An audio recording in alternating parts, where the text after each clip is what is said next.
rendu à Dieu. Nous revenons. On aimerait bien parler de comment tu es vivant en Christ. La parole de Dieu nous dit, je suis vivant en Dieu par Christ. Et vous voyez, nous revenons toujours par Christ. Nous sommes vivants et non pas nous sommes morts. La Bible dit que nous sommes vivants. Et quand la Bible dit que tu es vivant en Dieu, il dit, je suis vivant en Dieu par Christ. Il dit, de même, vous aussi, vous devez penser ceci. Vous entendez? Dans ma version, il dit bien, de même, vous aussi, vous devez penser ceci. Qu'est-ce que vous devez penser? Vous êtes mort en étant totalement séparé du péché, mais en étant unis à Jésus-Christ. Vous entendez? En étant unis à Jésus-Christ, vous êtes vivants pour Dieu. En étant unis en Jésus-Christ, vous êtes vivants en Dieu. Non, pour Dieu. Vous êtes vivants pour Dieu. Nous sommes vivants pour Dieu. En étant unis en Jésus-Christ, nous sommes vivants, mais pour Dieu. Qu'est-ce que ça veut dire? C'est que la vie de Dieu est en toi. Nous sommes vivants pour Dieu. Étant unis en Jésus-Christ, nous sommes vivants pour Dieu. Nous ne sommes pas vivants pour qui que ce soit. Nous ne sommes pas vivants pour... Nous sommes vivants pour Dieu. Ça veut dire que le diable prépare des plans, des projets pour te tuer. La Bible dit que tu es vivant, tu resteras vivant pour Dieu à cause de ton union en Christ. Je lève ma main droite, je décrète et je déclare que tout le plan, toute forme de mort prématurée sur ta vie, je les annule et je les rends inefficaces au nom puissant de Jésus. Que tout projet, que toute forme d'accident, que tout plan que Satan planifie pour tenter d'amener la mort dans ta famille, je le rends nul et sans effet au nom de Jésus-Christ. J'invoque le sang de Jésus sur ta famille. J'invoque le sang de Jésus sur ta vie. Proclame que tu es vivant pour Dieu. Proclame que tu... Vous vous rendez compte? Quand le peuple de Dieu quittait l'Égypte, Dieu donne l'ordre qu'on puisse immoler un agneau et qu'il prenne le sang de cet agneau, qu'il mette à la porte pour la préservation. Oh, mon ami, et quand l'ange de la mort passerait, quand il trouverait le sang sur les linteaux, il passera. Vous vous rendez compte? Le sang de l'agneau a pu préserver des millions de personnes. À plus forte raison, le sang de Jésus-Christ.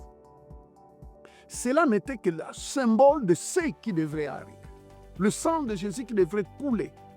Mon ami, quand le diable voit le sang dans ta vie, le sang de Jésus, il n'a pas le droit de tuer. Vous savez, je reviens sur la parole de Dieu qui dit « Mon peuple périt faute de connaissance ». Mais parce que vous me direz, mais pasteur, moi je connais un chrétien, regardez comment il affirme. Mais je ne sais pas qu'est-ce qu'on lui enseigne. Moi, je ne peux pas juger. Je ne sais pas le niveau de sa foi. Je ne sais pas. Vous savez, ne comparez jamais ta vie à la vie de quelqu'un d'autre qui allait quelque part, qui écoutait. Vous savez, il y a d'autres, actuellement, avec toutes les distractions que le diable est en train d'amener dans les églises, vous êtes en train de prêcher. La personne ne fait que suivre des choses sur son téléphone. Et il regarde d'autres choses, mais des choses bizarres. Voyez-vous, mais au moment où Dieu voulait réveiller sa foi, la personne n'est même pas là. En fait, il est là dans la salle physiquement, mais il n'est pas là spirituellement. Vous comprenez un peu? Le combat qu'il y a actuellement, c'est un sérieux combat. Le diable, je parlais à un pasteur, je lui dis, vous savez, le diable est en train de dire, vous me chassez partout, maintenant je suis entré dans votre téléphone, chassez-moi. Parce qu'actuellement, n'importe où tu as toujours l'envie de regarder ton téléphone. Et vous savez, même à table, je regarde des gens même dans des... Ah, les gens à table, mais il est en train de manger, mais son œil est sur son téléphone. Tu te rends compte? Même dans nos maisons, ça devient compliqué d'attirer l'attention des enfants. Parce que vous êtes à table, mais chaque personne est concentrée, il est branché, il est plongé dans son téléphone. Hein? Et ça entre partout maintenant, même à l'église. La distraction. Oh, mon ami, L'ennemi est en train de travailler pour que tu sois distrait. Mais toi, tu ne seras plus jamais distrait. Hein? Il dit de même, vous aussi, vous devez penser ceci. Il y a des choses que nous devons penser. Qu'est-ce que tu penses, toi, au cours de la journée? Qu'est-ce que tu penses? C'est les déceptions que tu as trouvées au travail? Qu'est-ce que tu es en train de penser? Comment tu es déçu de quelqu'un qui t'a promis le mariage et qui t'a abandonné? Qu'est-ce que tu es en train de penser? C'est les choses qui n'ont pas marché, les échecs, des examens que tu as fait qui n'ont pas fonctionné comme il faut, mais tu ne sais pas que tu peux recommencer à faire ces examens. Nous tous, il nous est arrivé de se retrouver devant un ordinateur et échouer lamentablement. Première question, deuxième question, troisième question. Mais je me suis dit, je reviendrai. Oui, moi qui vous parle, je suis reparti et j'ai réussi. Oh, bon ami, pourquoi tirer la conclusion sur une défaite que tu viens de vivre? Hein, dis-moi un peu. Moi non, parce que tu sais, mon mari m'a abandonné, ma femme m'a abandonné. Mais après tout, mais tu dois te lever. Tu dois te lever, lève-toi, hein, tourner le dos et puis continuer la marche parce que la route est longue. Assis-toi et mange quoi? La parole de Dieu. Mange la parole de Dieu parce que la route est longue. Mon ami, je voulais te dire, mange la parole de Dieu parce que la route est longue. Ta vie ne s'arrête pas à cette déception. Ta vie ne s'arrête pas à ces brisures. Hein, quand Dieu te regarde et dit, mon fils, ma fille, relève-toi parce que la route est longue. Il y a le meilleur que j'ai préparé pour toi. Dieu a préparé le meilleur qui est devant toi. Hein? Regarde-moi, dis-moi, le meilleur est devant moi. Est-ce que tu peux répéter avec moi? Le meilleur est devant moi. Mon ami, je ne suis pas là pour... je ne sais pas quoi là. Je ne dis pas des siroquants. Ah, mon ami, j'envoie dans mon bureau tous les mardis à partir de 11h, je reçois des dizaines et des dizaines parce que c'est seulement le mardi que je reçois. Tu me diras, oh, si j'étais au Canada, si j'étais au Québec, je viendrais te voir. Mais je vois des personnes faire parfois 3 heures de route, venir me voir. Et tous les mardis à partir de 11h, je reçois les gens, je prie pour eux. Et nous sommes allés avec un de l'autre pasteur que j'ai formé. Mais les gens sont bénis, guéris, délivrés, baptisés du Saint-Esprit. Nous rendons toute la gloire à Dieu.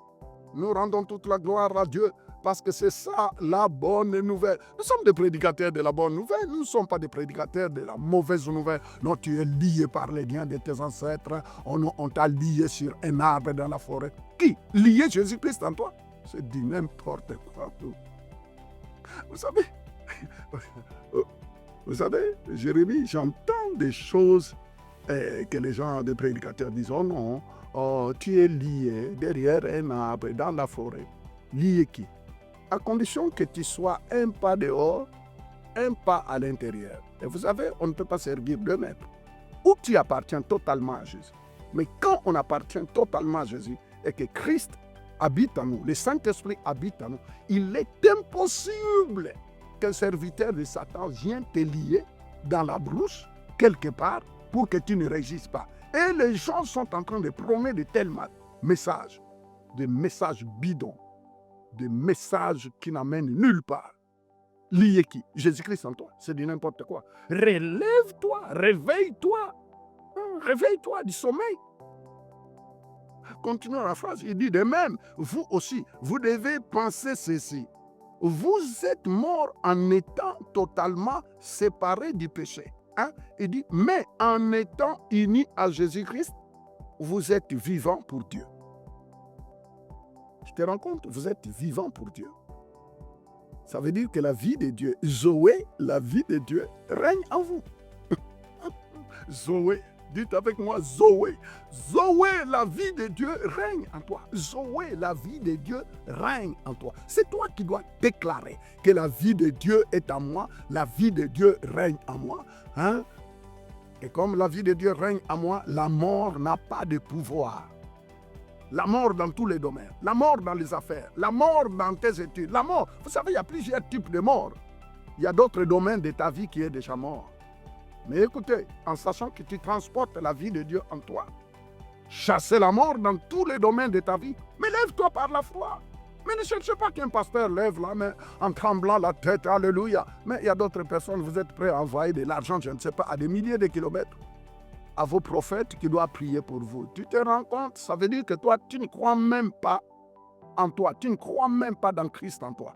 Et tu penses que c'est ce prophète-là qui est capable d'aller gêner pour toi, alors que toi, tu manges, tu bouffes, je ne sais même pas. Tu ne peux pas chercher la face de Dieu.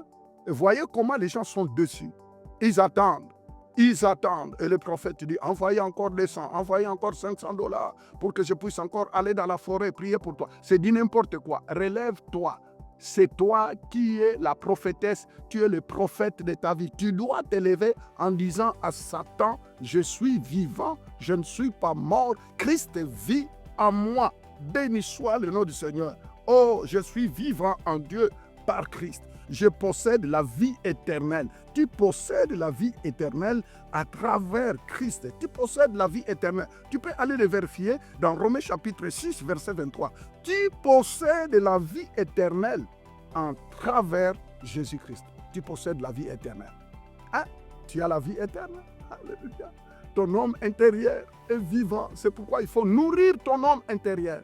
Il faut prendre soin de ton homme intérieur parce que tu es un esprit, mais qui habite dans un corps.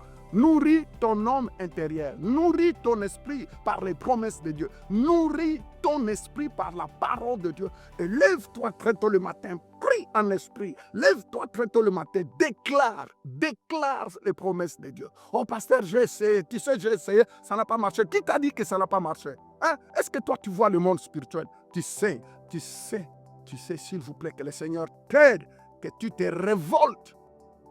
Ne marche pas avec ce que tes yeux te montrent. Ce que tes deux yeux ici, ce que les sens te montrent, n'est pas réellement ce que Dieu dit. Hein? Vivant. Tu possèdes la vie éternelle à travers Jésus-Christ. Tu es co-héritier avec Christ. Dans Romains chapitre 8, verset 17, je suis co-héritier avec Christ. Tu es co-héritier. Je suis sanctifié en Christ. Sanctifié, ça veut dire que tu es mis à part.